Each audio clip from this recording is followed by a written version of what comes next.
Public Lecture Review 2, I decided to watch the lecture called When Will We Find E.T. and What Happens If We Do?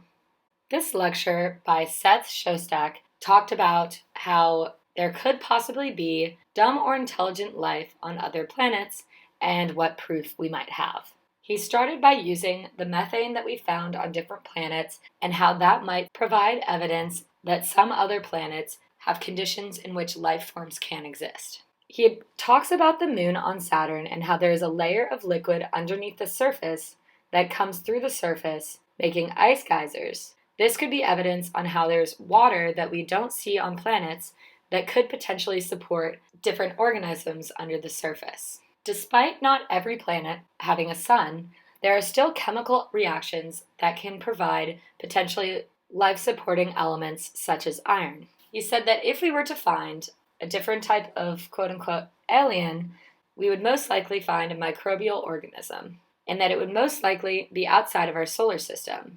There's evidence to prove that most exoplanets actually could potentially have conditions in which life forms can exist. Also, he decides to talk about aliens and how they appear in movies and TV shows, and how they're actually a representation of what people think we may look like in the future. There are, however, many differences in what people in the media believe aliens to be, and ways in which we could reach them.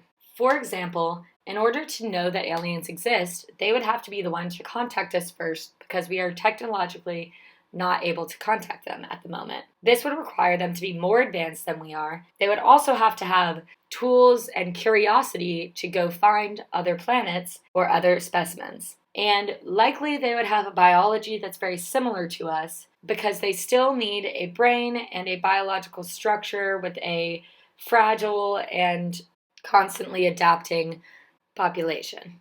Most of what I previously knew about aliens was exposed to me in movies, etc. And I also knew the different elements that organisms need to survive, and how we may have seen evidence of these on other planets in the past. Another thing that I knew prior to the lecture that was revisited was that oxygen wasn't present on Earth a while ago, which means that the photosynthesis developing may have given all of us our oxygen, so many planets may not have oxygen at the moment, but could still support life functions. I also know that if aliens were to exist, they would likely have similar features to us, with increased brain volume and eyes becoming smaller over time.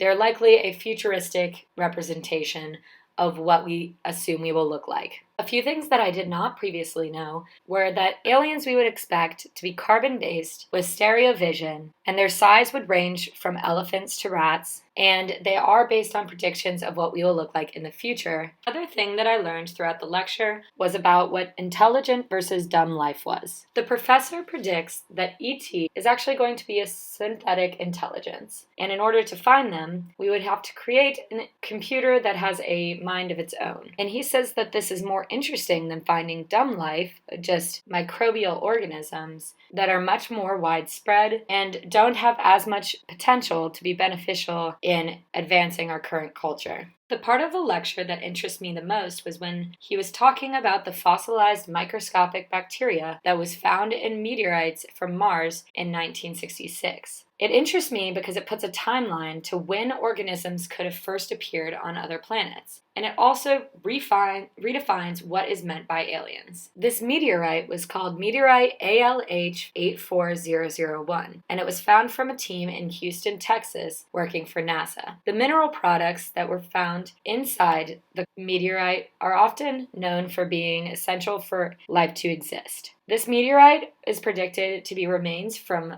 4.5 billion years ago, and the fossils were approximately 1/1000th the radius of the human hair, on average.